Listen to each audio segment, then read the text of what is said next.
aking kamay sa pag-abot ng kanyang supling. Sabay bigla akong nag-ay.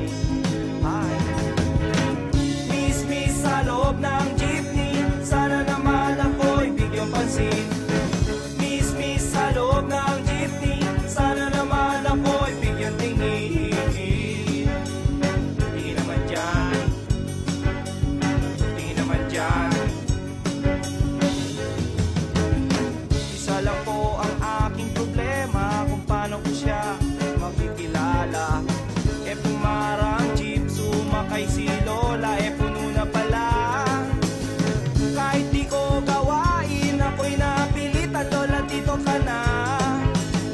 Nang ako'y nakasabit na bigla ang bulong niya, ingat ka baka ka madisgrasya. Ako'y na siya sa caring niya, ako'y na siya kasi concern siya. Pumalakpak ang aking tenga, plak plak plak ang sabi ng aking tenga. Miss sa loob ng jeepney, sana naman ako'y bigyang pansin. Miss sa loob ng jeepney, sana naman ako'y bigyang tingin. Di naman dyan, di naman dyan.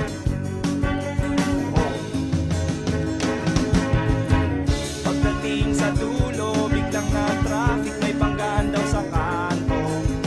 Nagkabangga ng aming tingin, nauwi sa mabuting usapin. Nagkabangga, nagkahaba ng aming usapan. Mula kababawan hanggang kalaliman, di ko na malayan, siya pala'y papara na. Goodbye, goodbye ang sabi niya. Goodbye, goodbye hanggang sa muling pagkikita. Goodbye, goodbye, goodbye, goodbye, goodbye. Nakalimutan kong itanong pangalan niya at tirahan niya.